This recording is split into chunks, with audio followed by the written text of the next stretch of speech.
राधे राधे जी। आज का दृष्टांत। एक राजा था, उसकी कोई औलाद नहीं थी। तो अ, उसने बहुत जगह से पूछा कि मेरी मतलब औलाद हो जाए। तो एक ज्योतिष ने बोला कि अगर तुम किसी ब्राह्मण के बच्चे को अ, देवता को बलि दोगे तो तुम्हारी औलाद हो जाएगी। तो राजा जो है वो अपने शहर में ढिंडोरा पिटवाता है कि मतलब कि मेरे किसी ब्राह्मण का बच्चा कोई अगर बलि के लिए देने के लिए तैयार है खुशी खुशी, तो हम उसको इनाम देंगे। तो एक ब्राह्मण था, उसके चार मतलब बालक थे। तो तीन तो औलादें उसकी जो थी वो मतलब काम करती थी ठीक ठाक। तो एक चौथी औलाद जो थी वो सिर्फ मतलब सत्संग में जाती थी और मतलब सेवा करती थी, सिमरन में रहती थी। तो वो बोलता है ये मेरा वेला बच्चा है, चलो इसको जो है मैं राजा को बेच देता हूँ। तो वो राजा को बेच देता है खुशी खुशी। तो राजा उसको ले लेता है। तो राजा बालक से पूछता है कि भाई तुम खुश हो? तो बालक कहता है जब मेरे माता पिता ने आपको बेच दिया तो वो तो आप अब मैं आपकी ही चीज हो गई, आप कुछ भी करो, मैं खुश हूँ जो भी हूँ। तो वो राजा जो है वो उसकी खातिरदारी करता है, मतलब उसे अच्छे से खिलाता पिलाता है। तो एक जब बलि का टाइम आता है तो राजा उससे पूछता है कि तुम्हारी कोई आखिरी इच्छा हो तो बता दो। तो वो बोलता है कि ठीक है, मेरे को सुबह स्नान करना है नदी में। तो राजा कहता है ठीक है।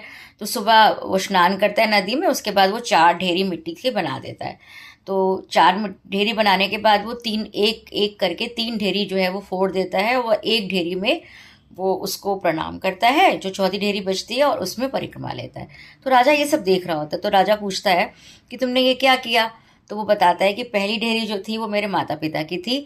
उन्होंने मुझे जन्म दिया तो उनका जो कर्तव्य था कि मेरे को अच्छे से रखने का, जबकि उन्होंने आपको सौंप दिया बलि के लिए, मारने के लिए। तो मेरा उनसे संबंध खत्म हो गया, इसलिए मैंने वो फोड़ दी। और जो दूसरी डेयरी है वो राजा की है, क्योंकि राजा का कभी कर्तव्य होता है कि प्रजा का ध्यान रखे। लेकिन यहाँ पे राजा भी जो है वो बलि देने में लगा हुआ है, तो इसलिए मेरा राजा से भी संबंध खत्म हो गया। और जो तीसरी डेयरी थी वो देवता की थी, और देवता का भी कर्तव्य होता है कि सबको बचाना, किसी को बचाना, लेकिन वो तो बलि लेके ही मतलब रहेंगे। तो इसलिए देवता से भी मेरा रिश्ता खत्म।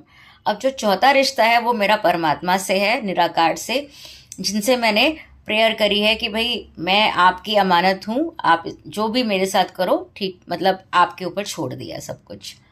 तो तो क्या होता है कि जब वो राजा मतलब उस बालक की बातें सुनता है तो उसको बड़ी अच्छी लगती है। वो कहते हैं ये बालक तो बड़ा ही मतलब समझदार है, बहुत ही बुद्धिमान है।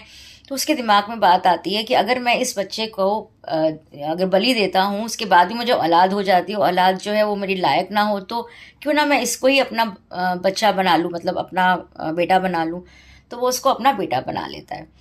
तो मॉरल ऑफ द स्टोरी कि जब हम टोटली सरेंडर कर देते हैं, मतलब उस बच्चे ने टोटली सरेंडर कर दिया भगवान को, तो भगवान ने उनके लिए बेस्ट ऑप्शन चुना कि राजा के दिमाग में ये बात आ गई कि इस बच्चे को अडॉप्ट कर ले। तो उस बच्चा जो था वो राजा ने ही मतलब रख लिया। तो बच्चे राजा का जब बच्चा होने के बाद उसको किसी चीज़ की कमी थोड़ी रहेगी।